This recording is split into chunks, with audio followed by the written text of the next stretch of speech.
네, 반갑습니다. 구독자님들, 그리고 하나오션 주주님들. 자, 지금 하나오션이 다른 조선사 대비해서 주가가 그렇게 시원하게 가주지 않고 있는 모습입니다. 자, HD라인 같은 경우에는 신고가를 썼다가 좀 죽는 모습을 보여주고 있는데, 하나오션은 신고가도 못 썼었죠. 사실 이러한 것들은 다 아직 적자 회사이기 때문에 그런 거는 다들 아실 겁니다. 자, 예전에 대우조선해양에서 지금 이제 하나오션으로 인수 절차가 이루어지면서 사명이 변경된 주식인데, 대우조선해양 때 2016년 분식회계 사건이 있었고, 그리고 2020년 코로나19 영향 때문에 재무난을 엄청 크게 겪었었죠. 그래서 하나 쪽으로 인수가 되기도 했었고. 자, 그럼 우리가 재무를 조금 더 디테일하게 보면은 사실 너무나도 막 희망이 없는 건 또 아니에요. 지금까지 2023년까지는 그래도 적자 영업이익을 계속 꾸준히 기록을 하고 있지만 24년도부터는 완전히 턴어라운드 되는 모습을 볼 수 있죠. 그래도 다만 2019년 대비해서 성장폭이 그렇게 큰 거는 또 아니라서 25년도를 여러분들이 좀 기대를 하셔야 된다는 거를 좀 말씀을 드릴게요. 자, 그런데 분기 실적으로 좀 두고 보면은 이제 9월 실적부터 개선이 되고 4분기 실적부터는 천억 단위로 완벽하게 퍼펙트하게 돌아설 것으로 기대를 하고 있습니다. 자, 그래서 하나오션 같은 경우에는 3분기 실적 발표할 때 흑자 전환으로 돌아섰다라는 이야기가 나오게 되면은 그때부터 주가가 제대로 된 반등이 시작될 거다라고 좀 보고 있습니다. 자, 그리고 하나오션이 좀 빠르게 치고 나가고 있는 게 함정에 대한 MRO 사업이 하나 있죠. 자, 미국의 함정 MRO를 하나오션이 첫 수주 계약을 따냈습니다.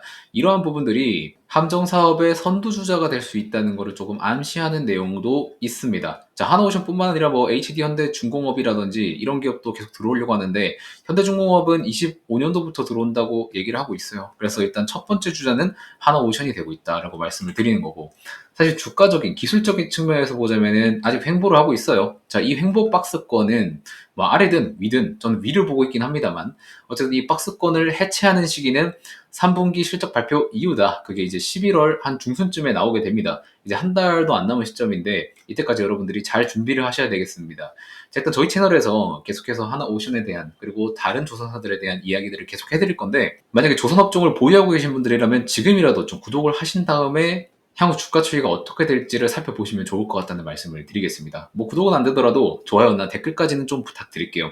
자, 그래서 우리가 조금 장기적으로 본다면 조선사에 대한 패자와 리스크는 어떤 게 있을까를 좀 살펴봐야 되는데, 자, 중요한 건 뭡니까? 3분기 실적 이후의 방향이 제일 중요하겠죠. 이때부터 이제 상승인지 하락인지에 대한 방향성이 좀 정해질 타이밍인데, 이미 시장에서는 우리가 조선을 왜 투자합니까? 꾸준한 실적 우상향을 두고 투자를 진행하고 있어요. 그래서 우리 채널 구독자님들께도 매번 강조를 드렸지만 25년을 넘어서 26년까지 꾸준한 실적 우상향을 기대하고 있다고 말씀을 드렸습니다. 자, 그래서 다만 이번 3분기 실적 같은 경우에는 조업일 수가 감소했죠. 사람들이 일하는 시간이 감소했습니다. 왜? 추석도 있고 뭐 공휴일도 있고 굉장히 많았어요. 그래서 직전 분기 대비해서 한 10% 정도 조업일 수가 감소했다고 해요. 자, 이러한 조업일수 감소, 그리고 수주도 잘 안 들어왔었죠. 이거는 선별 수주 때문에 수주를 잠시 미루고 있었다고 말씀을 드렸었고, 자, 이러한 두 가지 요인 때문에 3분기 실적 같은 경우에는 컨센서스 대비 플랫할 수 있습니다. 약간 컨센서스를 부합하는 정도가 나올 수 있다는 말씀을 드리는 겁니다. 자, 그런데 이런 것들은 일시적인 걸로 좀 예상을 해요. 왜냐면 수주잔고 같은 경우에도 계속해서 들어오고 있지만 제일 중요한 건 뭐다? 수주잔고의 퀄리티가 높아지고 있다는 거죠. 2020년, 2021년 때 들어왔었던 이 수주잔고 같은 경우에는 마진이 적은 수주였어요. 마진이 적은. 그런데 22년부터 23년도 이후로 들어온 수주는 고마진 사업입니다. 고마진. 그러면 저마진 사업의 물량을 다 쳐냈고, 거의 다 쳐냈어요. 다 쳐내고 나서 고마진 제품을 납품하게 된다면 실적 개선은 사실 따놓은 당상이고 우상향할 것도 사실 뭐 당연한 거죠. 그렇기 때문에 여러분들이 이 실적, 펀더멘털은 절대 주식시장에서 무시를 하면 안 됩니다. 이것만 보고 투자하셔도 돈을 많이 버는 사람들이 많아요. 그래서 여러분들이 하나오션 같은 경우에는 올해를 넘어서 25년도, 26년도를 넘어서 계속해서 투자를 하셔야 되는 업종이다라고 보시면 될 것 같습니다. 자, 그리고 우리가 제일 중요한 포인트로는 우리가 조선 업종을 매도해야 될 때는 두 가지 포인트가 있습니다. 첫 번째로는 고점 대비해서 마이너스 30% 이상 하락을 했을 때고요. 두 번째는 우리의 투자 근거가 상실됐을 때, 훼손됐을 때가 매도 포인트인 겁니다. 자, 그런데 지금 딱 보시면은 고점 대비해서 마이너스 30% 이상 박살이 났나요? 안 됐죠. 이때 시장 지수 빠진 거는 제외하세요. 이거는 업종의 펀더멘탈로 빠진 게 아니기 때문에 이때는 제외하고 그 이후부터 30% 이상 빠진 적이 단 한 번도 없습니다. 자, 그럼 첫 번째 조건은 만족했고, 그럼 두 번째 조건. 투자 근거가 퇴색됐을 때인데 사실 적자 개선해서 이제 흑자로 돌아서는 타이밍이 있고 그리고 길목에 있고 향후 실적을 까봤을 때 충분히 상승이 가능한 종목이다라고 계속 말씀드리는 거고 3분기 실적 까보고 나서 만약에 흑자 개선 안 됐다 그러면 그때 버려도 됩니다. 그래서 지금까지 우리의 투자 근거는 훼손이 되지 않았다. 그리고 이 투자 근거의 방향성은 3분기 실적 발표 때 결정이 날 것이다 라고 말씀을 드리는 겁니다. 자, 그리고 우리나라 조선사 같은 경우에 뭐 중국 쪽으로 수주를 뺏긴다 하고 있지만 계속해서 수주가 들어오고 있습니다. 그래서 실적 꺾임을 논하는 타이밍은 절대 아니다. 지금은 실적 상승이 나오는데 얼마나 더 상승할 거냐를 논하는 타이밍이다라고 말씀을 드리고 있는 거고요. 자, 그리고 우리가 말도 많고 탈도 많은 이 중국 조선 3사 수주 잔고 있죠. 중국 쪽으로 막 컨테이너사들이 막 다 물량을 몰아준다니 뭐니 뭐 그런 얘기가 있는데 오른쪽에 그래프를 보시면 진짜 맞긴 해요. 중국에서 컨테이너선의 수주를 다 가져가고 있는 상태이기는 합니다. 그리고 중국에서도 지난 조선 빅사이클 이후에 수주잔고 실적을 더 넘는 모습도 보여주고 있고요. 아직 한국은 과거 수주잔고에 거의 부합한 수준에 머물러 있어요. 아직 수주잔고가 더 뛰어넘으려면 조금 남았긴 한데 중국이 수주잔고를 뛰어넘은 이유가 이 컨테이너선 때문이다라고 보시면 될 것 같아요. 근데 원래부터 중국은 컨테이너선을 비중을 많이 싣긴 했었어요. 비중이 원래 뭐 중국 조선사의 비율이 0에서 100까지 있다 치면은 옛날에도 이 80까지는 컨테이너선으로 다 채우던 물량이었어요. 그래서 새삼 지금 뭐 중국의 컨테이너사들이 몰려간다고 해서 놀랄만한 것까지는 아니다라고 생각을 하는 편에 있습니다.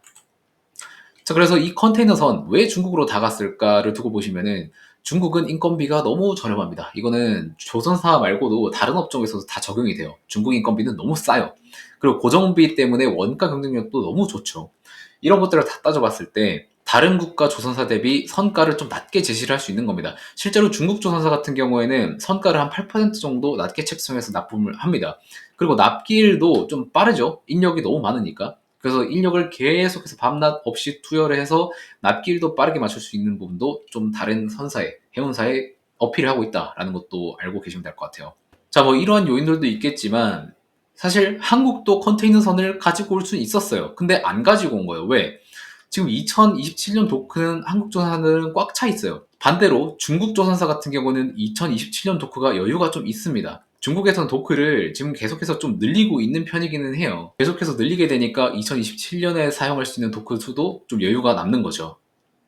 자, 그러면 한국 조선사들은 그럼 뭐 하고 있냐?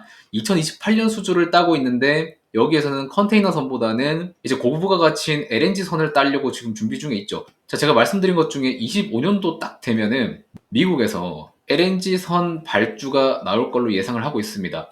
지금 미국에서도 정책적으로 LNG 추가 수출이 지금 규제가 되어 있는 상황이기 때문에 이 규제가 풀리면 물 밀려 들어올 이 LNG 수주에 대해서 대기하고 있다라고 보시면 될 것 같아요. 자, 그래서 지금 중국에서 수주하고 있는 물량들은 대부분 컨테이너선인데 사실 컨테이너선보다는 가스 암모니아 선이 더 고부가 가치고 얘네보다는 또 LNG 선이 더 고부가 가치다. 그래서 컨테이너는 중국이 가져가고 있고 가스 암모니아는 한국과 중국 둘 다 보시면 되고 LNG는 아직까지는 한국 비율이 굉장히 높다. 기술력도 한국을 아직 따라올 수 없다. 라는 부분을 여러분들이 포인트로 가져가셨으면 좋겠다는 말씀을 드리고 있는 겁니다. 그래서 하나오션 주주님들 지금 뭐 주가가 횡보한다고 해서 너무 낙심하실 필요 없고 3분기 실적 잘 나오는지 확인한 뒤에 대응을 해보자 이 말입니다. 실적 보고 대응해도 늦지 않은 점은 말씀을 드리면서 영상 마무리할 테니까 영상 내용 도움이 되셨다면 구독과 좋아요, 댓글 한 번씩만 꼭 부탁드리면서 영상 마무리하고 다음 영상에서 또 찾아뵙도록 하겠습니다. 고맙습니다.